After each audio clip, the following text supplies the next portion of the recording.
Bismillahirrahmanirrahim. Assalamualaikum warahmatullahi wabarakatuh. Baiklah, sebelumnya perkenalkan kami dari kelompok 4 yang beranggotakan 3 orang. Yang pertama saya sendiri, Nadia Nirenza. Yang kedua rekan saya, Angel Trijenza dan Atma Jaya. Pada video kali ini kami akan mempresentasikan sebuah makalah yang berjudul target pasar atau market targeting, yang mana makalah ini merupakan makalah kewirausahaan yang diampu oleh Ibu Mailasari MPD. Baiklah teman-teman sekalian, pada market targeting ini atau target pasar ini ada 5 pokok bahasan yang akan kami bahas. Nah, yang pertama atau yang A yaitu pengertian target pasar itu sendiri. Yang kedua, langkah dan tahapannya. Yang ketiga, pertimbangan lain dari mengevaluasi dan memilih segmen dari target pasar. Kemudian yang keempat, yaitu strategi dari target pasar. Yang terakhir, tujuan dari target pasar itu. Nah, untuk materi yang pertama atau bahasan yang pertama, nah itu akan dimulai oleh saya sendiri. Baiklah, langsung saja saya bahas pokok bahasan yang A mengenai pengertian target pasar. Pengertian dari target pasar, kata-kata target ini bisa kita ibaratkan dengan sasaran yang akan kita tuju. Nah, kata-kata target pasar ini mungkin sudah banyak atau seringkali kita dengar, baik itu di berbagai kalangan, baik itu di suatu perusahaan yang sudah besar atau atau seorang wirausaha yang masih merintis karirnya yang sederhana atau masih kecil, kemudian di warung-warung, itu semua orang perlu target pasar, perlu mengetahui apa itu target pasar. Dan jadi kata-kata target pasar ini itu sudah tidak asing lagi kita dengar. Nah, di sini saya akan menjelaskan apa itu target pasar. Target pasar itu merupakan suatu tujuan utama dari seorang pebisnis atau perusahaan untuk mencari konsumen yang akan membeli produk kita tersebut. Nah, jadi dengan singkatnya, target pasar ini bisa kita katakan sebagai kelompok yang akan kita layani atau kita sebut dengan konsumen. Kemudian target pasar ini itu juga bisa kita katakan sebagai tujuan produk itu akan kita jual kepada siapa saja dengan bobot atau spesifikasi yang dimiliki oleh produk tersebut. Jadi target pasar ini itu merupakan hal yang sangat penting dan tidak bisa kita lewatkan. Kenapa? Karena target pasar ini itulah yang akan menentukan usaha kita. Itu langkah pertama yang harus kita lakukan. Kita harus menentukan target pasar kita. Jadi ini tidak bisa kita lewatkan target pasar ini. Jika kita ibaratkan target pasar ini kita ibaratkan dengan kelompok atau siapa sajakah orang yang akan membeli produk yang akan kita jual tersebut atau produk dari bisnis kita.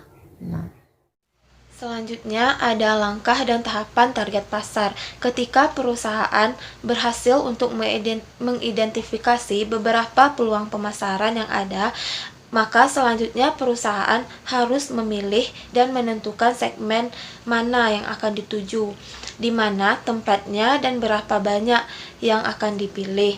Dan secara ideal, sebelum kita menentukan target pasar, ada beberapa langkah yang bisa diambil, yaitu yang pertama ada mengevaluasi segmen pasar, di mana di dalam mengevaluasi segmen pasar yang berbeda, perusahaan harus memperhatikan 2 faktor, yaitu di sini ada yaitu perusahaan harus menanyakan apakah suatu segmen potensial memiliki karakteristik yang secara umum membuatnya menarik, seperti ukuran, pertumbuhan, skala ekonomis, risiko yang rendah. Dan perusahaan harus mempertimbangkan apakah berinvestasi di segmen tersebut masuk akal dengan memperhatikan tujuan dan sumber daya perusahaan. Yang kedua, ada memilih segmen pasar, di mana setelah mengevaluasi segmen-segmen yang berbeda, perusahaan dapat mempertimbangkan 5 pola pemilihan pasar sasaran, yaitu ada konsentrasi segmen tunggal. Maksudnya di sini, melalui pemasaran yang terkonsentrasi, perusahaan mendapatkan pengetahuan yang kuat tentang kebutuhan segmen dan meraih posisi pasar yang kuat di segmen tersebut. Lebih jauh, perusahaan menikmati operasi yang ekonomis melalui spesialis produksi, distribusi, dan promosinya. Namun, pemasaran yang berkonsentrasi melibatkan risiko di atas risiko normal. Dan ada spesialisasi selektif, di mana di sini perusahaan memilih sejumlah segmen secara objektif, baik masing-masing segmen menarik dan memadai. Mungkin terdapat sedikit atau tidak ada sinergi di antara segmen-segmen tersebut, namun masing-masing segmen berpotensi sebagai penghasil uang. Ada juga spesialisasi produk. Maksudnya di sini, dalam hal ini perusahaan berkonsentrasi dalam menghasilkan produk tertentu yang akan dijual ke beberapa segmen. Ada lagi spesialisasi pasar. Maksudnya di sini, perusahaan berkonsentrasi untuk melayani berbagai kebutuhan dari suatu kelompok pelanggan tertentu. Dan yang terakhir ada cakupan seluruh pasar. Maksudnya di sini, perusahaan berusaha melayani seluruh pelanggan yang menyediakan semua produk yang dibutuhkan pelanggan. Perusahaan besar dapat mencakup seluruh pasar dalam 2 cara umum, yaitu yang pertama ada pemasaran yang tidak didiferensiasi. Maksudnya di sini, perusahaan mengabaikan perbedaan-perbedaan segmen pasar dan mengejar seluruh pasar dan satu penawaran pasar. Ia memusatkan perhatian pada apa kebutuhan pembeli yang umum daripada apa yang berbeda. Ia merancang satu produk dan program pemasaran yang akan menarik bagi jumlah pembeli terbesar. Ia mempercayakan distribusi dan periklanan massal. Ia bertujuan untuk memberikan produk dengan citra yang hebat dalam pikiran orang-orang. Yang kedua ada pemasaran yang terdiferensiasi. Maksudnya di sini perusahaan beroperasi dalam beberapa segmen pasar dan merancang program-program yang berbeda bagi masing-masing segmen. Pemasaran yang terdiferensiasi biasanya menciptakan banyak penjualan total daripada pemasaran yang tidak terdiferensiasi, karena pasar yang terdiferensiasi mengarahkan penjualan dan biaya yang lebih tinggi. Tidak ada yang dapat dinyatakan secara umum sehubungan dengan kemampuan dari strategi ini. Perusahaan harus waspada terhadap segmentasi yang berlebihan terhadap pasar mereka. Selanjutnya, terdapat perkembangan, pandangan atau pendekatan dari para pimpinan perusahaan umumnya dan pemasaran khususnya, yaitu melalui 3 tahapan sebagai berikut. Yang pertama ada pemasaran massal. Maksudnya di sini penjualan melakukan produksi secara besar-besaran dengan distribusi massal dan mempromosikan secara massal satu produk untuk seluruh pembeli. Yang kedua ada pemasaran dengan diferensiasi produk. Maksudnya di sini penjualan menghasilkan dan memasarkan 2 atau lebih produk dengan perbedaan penampilan, gaya, mutu, ukuran dan sebagainya. Yang ketiga ada pemasaran sasaran. Maksudnya di sini penjualan atau produsen membedakan di antara banyak segmen pasar, memilih satu atau lebih di antara segmen pasar tersebut sebagai sasaran pasar dan mengembangkan atau menetapkan produk dan acuan pemasaran yang berlaku untuk masing-masing segmen sebagai sasaran pasar itu. Baiklah, sekarang saya akan bahas bagian yang C, yaitu mengenai beberapa pertimbangan lain dalam hal mengevaluasi dan memilih segmen. Nah, di sini ada kata-kata baru yang muncul, yaitu segmen. Jadi saya jelaskan dulu apa itu yang dimaksud dengan segmen.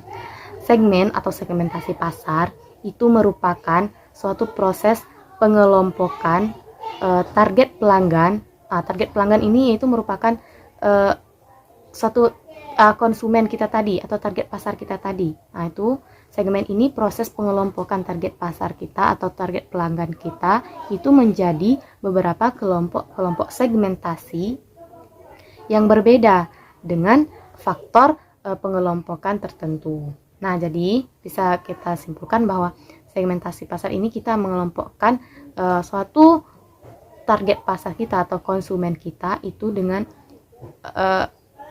berbeda, ya, dengan sesuai dengan karakteristiknya masing-masing. Yang memiliki karakteristik yang sama maka akan dikelompokkan dalam satu segmen. Nah, untuk memilih dan mengevaluasi hal tersebut, jadi perusahaan itu harus memiliki pertimbangan-pertimbangan. Nah, diantaranya yaitu di sini terdapat 4 pertimbangan yang harus dipertimbangkan suatu perusahaan dalam memilih dan mengevaluasi segmen. Yang pertama yaitu pilihan etika atas dasar pasar sasarannya. Yang pertama itu pilihan etika atas dasar pasar sasaran. Pilihan etika ini maksudnya, etika itu kan merupakan suatu kebiasaan atau suatu sikap. Nah, itu yang pertama yang harus kita lihat.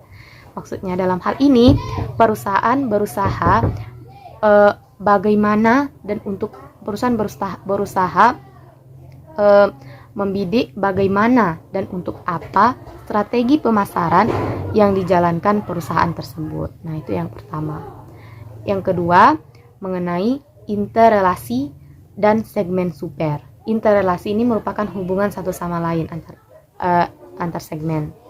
Maksudnya, dalam memilih lebih dari satu segmen untuk dilayani, perusahaan itu harus mencermati hubungan antar segmen, baik itu dalam hal biaya, dalam hal kinerja, maupun dalam hal teknologi. Nah, yang ketiga yaitu yang harus dipertimbangkan rencana serangan segmen per segmen. Nah, apa maksudnya? Maksudnya, jika suatu perusahaan itu berencana memasuki satu segmen tertentu atau bahkan akan melakukan ekspansi total. Nah, apa itu ekspansi total? Ekspansi total ini merupakan suatu proses seseorang atau proses untuk supaya perusahaan kita tersebut itu menjadi luas atau lebih berkembang, lebih besar lagi. Nah, itu. Maka pesaing itu tidak diperkenankan untuk melihat sedikit pun rencana strategi serangan kita tersebut. Tuh, poin yang ketiga. Yang keempat, kerjasama antar segmen. Maksudnya, cara terbaik kita untuk mengelola beberapa segmen-segmen tadi yaitu adalah mengangkat manajer segmen dengan wewenang dan tanggung jawab yang memadai untuk membangun bisnis segmen mereka. Pada saat yang sama, manajer segmen itu tidak boleh terlalu terfokus pada segmen, sehingga menolak untuk bekerja sama dengan perusahaan lain. Jadi, itu merupakan beberapa poin mengenai beberapa pertimbangan dalam mengevaluasi dan memilih segmen. Baiklah, selanjutnya yaitu strategi marketing target, yaitu penetapan strategi atau sasaran pasar. Ini merupakan hasil perkembangan terakhir dari pendekatan ataupun pandangan pimpinan perusahaan dalam memasarkan produk. Terdapat 3 strategi dalam menentukan target marketing, yaitu yang pertama undifferentiated marketing, yaitu market yang tidak dibeda-bedakan. Di sini perusahaan memutuskan untuk mengabaikan perbedaan segmen dan mengarah kepada seluruh pasar dengan satu penawaran. Dan yang kedua yaitu differentiated marketing, yaitu marketing yang dibeda-bedakan. Di sini perusahaan memutuskan untuk melakukan target ke beberapa segmen pasar dan merancang beberapa perancangan yang berbeda untuk masing-masingnya. Ini dilakukan dengan harapan untuk mendapatkan penjualan yang tinggi dan mempunyai posisi yang kuat pada tiap-tiap segmen. Dan yang ketiga yaitu concentrated marketing, yaitu pasar yang terkonsentrasi. Dilakukan untuk perusahaan dengan sumber daya yang terbatas guna memilih strategi di atas. Kita perlu memperhatikan faktor-faktor ini. Yang pertama yaitu sumber daya perusahaan, variabilitas produk, tahapan produk dalam project life cycle, yang itu market variability, marketing strategi, para pesaing, dan lain sebagainya. Perusahaan telah banyak meningkatkan penggunaan strategi pemasaran, sasaran pasar, karena dengan demikian perusahaan dapat mengidentifikasikan kesempatan pemasaran dengan lebih baik. Perusahaan ataupun produsen penjual dapat mengembangkan produk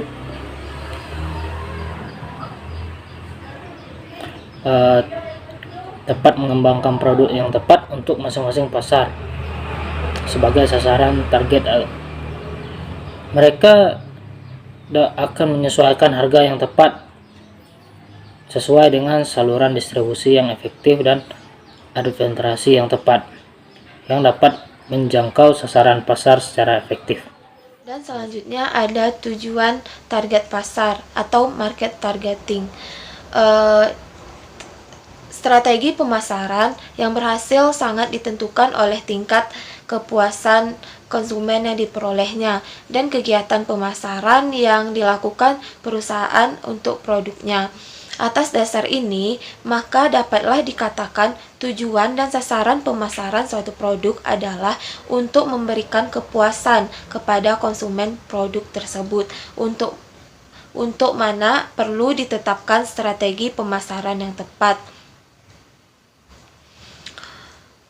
Kepuasan konsumen merupakan ukuran keberhasilan strategi pemasaran perusahaan dalam memasarkan suatu produk.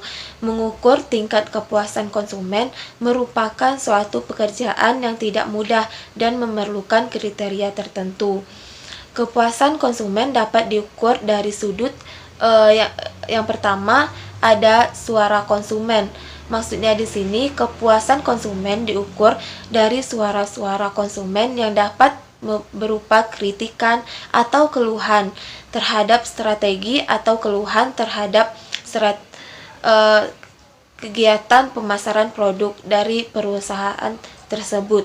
Yang kedua, laba dan keuntungan perusahaan. Maksudnya di sini kepuasan konsumen diukur dari tingkat laba yang dicapai perusahaan. Makin tinggi laba perusahaan, maka puas pula konsumen terhadap strategi atau kebijakan pemasaran produk perusahaan tersebut. Mungkin hanya itu yang dapat kami jelaskan.